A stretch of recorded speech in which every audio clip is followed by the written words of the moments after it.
Bonjour, une petite présentation de la nouvelle mallette pédagogique sur les inégalités mondiales. Une précision par rapport au titre, donc il s'agit de la mallette pédagogique Inégalité mondiale avec le IN entre parenthèses pour indiquer le sens et l'objectif de cette mallette, à la fois dénoncer une situation, donc la question des inégalités mondiales, et à la fois vraiment lutter pour plus d'égalité au niveau mondial. Celle-ci a été produite par une quinzaine d'organisations qui sont toutes actives en éducation à la citoyenneté mondiale et solidaire. C'est une mallette qui a été issue d'un long processus de réflexion et de mise en commun d'outils pédagogiques à destination des personnes qui enseignent dans le secondaire supérieur, donc à destination des élèves de 15 ans et plus. Vous avez entre les mains la mallette pédagogique, le boîtier, ou vous l'avez commandée, vous la recevrez dans quelques jours. Évidemment, il y a toute une série de documents à l'intérieur de ce boîtier. Vous vous demandez très probablement par quoi commencer, comment est-ce que je vais faire pour mettre en place cette animation que je souhaite faire avec mes élèves. Donc on a pensé à tout ça et on a du coup conçu un document qui s'appelle le guide. Vous allez trouver aisément dans la mallette pédagogique puisque c'est le seul document qui a le même layout que celui du boîtier. Et c'est un gros cahier à spirale facilement reconnaissable. Donc il est conçu en deux parties, qui est une partie thématique et une partie pédagogique. Et donc l'idée maintenant est de vous présenter de manière assez succincte comment il est réalisé pour mieux vous y retrouver. Avant de vous présenter le guide, la partie thématique et la partie pédagogique, juste un petit mot sur le processus qui a vraiment mené ce groupe de travail tout au long de la production de la mallette pédagogique autour de la question des inégalités mondiales. On s'est vraiment rendu compte que parler des inégalités mondiales était très ambitieux parce que c'est une thématique qui est très dense, très complexe. Il y a beaucoup de choses à mettre dans la question des inégalités mondiales. Et donc on voulait d'abord déconstruire, comprendre vraiment ce qui était de l'ordre des mécanismes, de l'ordre des impacts et de l'ordre des leviers par rapport aux inégalités mondiales. D'abord donc parce qu'il y a cette complexité, et que cette complexité fait parfois qu'il peut y avoir une inertie de la part des jeunes. Donc déjà identifier les mécanismes, comprendre les systèmes de domination qu'il y a à la base des inégalités mondiales nous semblait vraiment essentiel.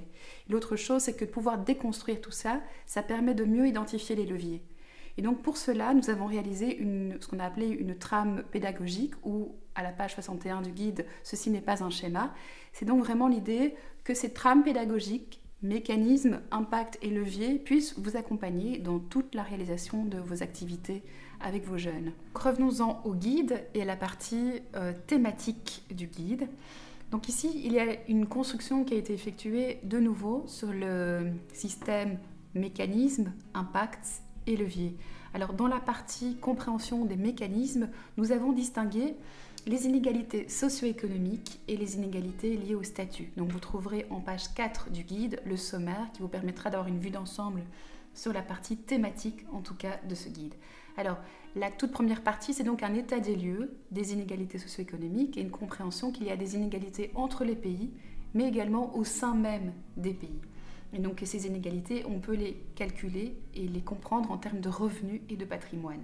C'est ainsi qu'on peut se rendre compte qu'actuellement, il y a à peu près 1% de la population mondiale dont le patrimoine cumulé est supérieur à celui des 99 autres pourcents de la population mondiale. La deuxième partie de ce paragraphe est donc un exercice de compréhension des causes qui créent ces inégalités socio-économiques. C'est donc tous ces mécanismes fiscaux qui sont actuellement en œuvre pour favoriser l'accroissement des richesses de certains et la diminution des richesses d'autres personnes. L'autre partie est vraiment plus une réflexion sur la persistance des inégalités liées au statut. Alors on a distingué les inégalités de genre, donc hommes-femmes. Quelles sont ces inégalités? C'est vraiment des inégalités qui sont historiques. On voit vraiment tout le chemin qui a mené à la situation actuelle. On se rend compte aussi qu'elle n'est pas égale du tout en fonction de l'endroit où on est et quelles sont en fait les causes de ces discriminations liées au genre. Donc c'est donc la domination patriarcale qui est expliquée et les rapports de genre. L'autre partie, c'est la domination raciale, et donc de quelle manière en fait il y a encore tout un tas de discriminations liées à l'origine ethnique, que ce soit dans la recherche d'emploi, dans la recherche de logement, etc., etc. Une réflexion aussi sur la classe sociale. Est-ce que c'est toujours déterminant? C'est un facteur qui est toujours déterminant en ce qui concerne les inégalités. Alors enfin, une réflexion en termes d'intersectionnalité, c'est donc comment on va pouvoir imbriquer quelque part toutes ces discriminations et comprendre que certains individus, lorsqu'ils imbriquent toutes ces discriminations, sont vraiment dans des situations qui sont très très complexes. Voilà.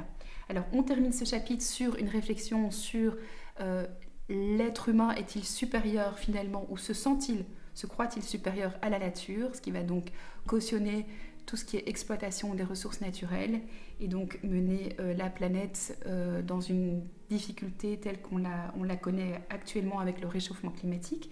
Et puis aussi une réflexion sur le colonialisme.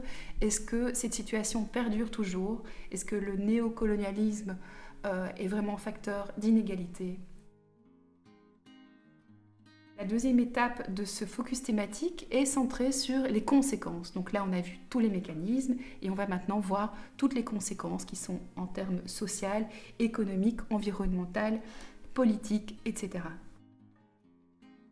La dernière partie est consacrée aux leviers et donc on voit ici tout ce qui a déjà été mis en place par des collectivités, des individus, que ce soit la justice fiscale, l'aspect de l'agenda international du travail décent, l'aide publique au développement, l'éducation. Et on voit aussi que c'est une dimension systémique, qu'à chaque fois qu'on va activer un levier, il va avoir des impacts dans tout un tas de secteurs. La seconde partie de ce guide est dédiée à l'aspect pédagogique. Donc c'est tout ce qui va vous permettre de mettre en place votre activité avec vos élèves. Avant cela, juste une présentation des outils assez rapide. Il y a donc 19 outils dans cette mallette pédagogique. Une partie des outils sont, comme vous le voyez, en version papier, directement dans la mallette pédagogique. Et puis d'autres sont sur la clé USB, qui se trouve dans la mallette pédagogique également. Ce sont donc des dossiers à télécharger. Et certains outils sont également uniquement à consulter sur les sites internet des organisations membres qui ont participé à cette mallette pédagogique. Le jeu de la bobine, les dessous du vêtement, c'est un outil qui a été conçu par un grand nombre des organisations qui ont conçu l'entièreté de la mallette pédagogique. C'est un jeu systémique qui a été en fait créé autour d'un film qui se trouve aussi en version scolaire dans la mallette pédagogique sur la clé USB, qui s'appelle La vie d'une petite culotte et de celle qui la fabrique. C'est un film de Stéphane Prigeot qui raconte en fait les différentes étapes de réalisation d'un vêtement par le portrait des femmes qui l'ont conçu, à partir des champs de coton en Ouzbékistan, en passant par l'Inde, le filage et la teinture du tissu, et puis ensuite en Indonésie, la confection du vêtement, tout cela pour revenir en magasin en Belgique. On va donc comprendre qu'en fonction du fait d'être femme et d'être dans un contexte socio-économique assez fragilisé, on va ou pas rentrer finalement dans ce système d'exploitation des inégalités.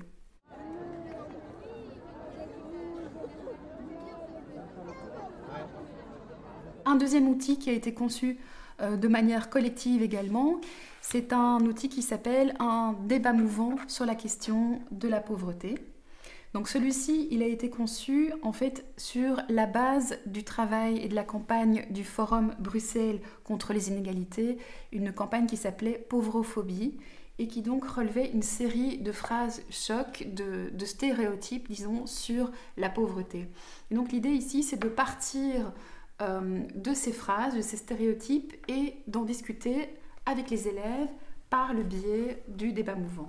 Alors par exemple, les pauvres profitent du système, c'est une phrase qu'on entend très très souvent. Et finalement, par la technique du débat mouvant, on va laisser les jeunes s'exprimer sur cette phrase et essayer avec eux de la déconstruire. Alors le système du débat mouvant est également un principe assez connu dans l'éducation à la citoyenneté mondiale et solidaire. C'est vraiment l'idée de faire circuler les individus en fonction de leur degré d'accord ou pas autour d'une phrase inductive comme « les pauvres profitent du système ». Alors la troisième proposition pédagogique qui a été créée de manière collective, en tout cas co-construite, c'est ici autour de l'exposition du collectif Uma What the Foot. Donc ce collectif a réalisé toute une recherche en photo et en journalisme, donc du photojournalisme, sur la question du foot féminin. Et donc nous avons contacté le collectif Uma en leur proposant de reprendre c'est ce travail de photojournalisme autour du football féminin et d'en faire en fait un photolangage. Un photolangage, comme le dit très bien l'appellation, c'est faire parler à partir d'une photo. Et donc ici, l'idée, avec tout un tas de propositions pédagogiques, c'est de travailler sur les stéréotypes de genre et de comprendre de quelle manière on a conçu la société autour d'une classification du féminin et du masculin. Et donc, quelque part, le football féminin casse ces codes et ça permet donc de parler avec les jeunes de ce qu'ils estiment être de l'ordre du féminin et du masculin et pourquoi est-ce que les filles ne seraient finalement pas capables de jouer au football. Voilà, donc ça c'est les 3 outils collectifs qui ont été conçus par plusieurs organisations plutôt que donc des outils ici qui sont portés par une seule association. Alors l'ensemble de ces outils, vous les trouverez dans le guide à la page 72, c'est donc un sommaire des outils et donc comme je l'expliquais tout à l'heure, les outils, en rose ce sont les outils qui traitent des mécanismes, vous voyez il y en a 7. Les outils en mauve ce sont ceux qui traitent des impacts et les outils en vert ce sont ceux qui traitent des leviers. Alors chacun de ces outils mériterait de passer beaucoup de temps à être présenté, ce sera l'objet de probables autres capsules ou en tout cas de formations virtuelles dans les prochaines semaines. Revenons-en à la partie pédagogique du guide. Alors juste pour information, et c'est très important, chaque outil est numéroté, donc il y a 19 outils et chaque outil a donc un numéro spécifique, ce qui va vous permettre pendant toute la lecture de la partie pédagogique de savoir à quoi nous faisons référence. Nous avons donc répertorié tous ces outils au sein d'un tableau et c'est donc le tableau, ce qu'on a appelé le tableau des compétences, mais c'est aussi des concepts et des thématiques ainsi que des unités d'acquis d'apprentissage.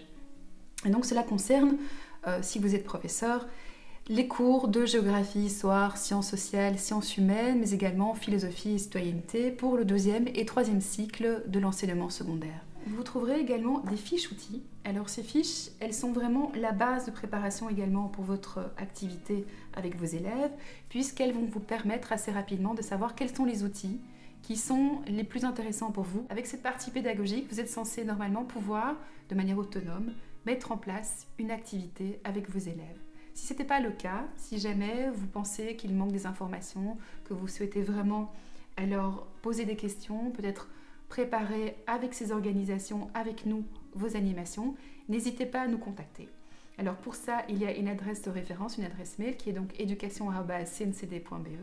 Vous pouvez nous demander un support et une aide pour mettre en place votre activité ou peut-être une activité à plus long terme, un projet de classe, qui sait, si vous en avez envie.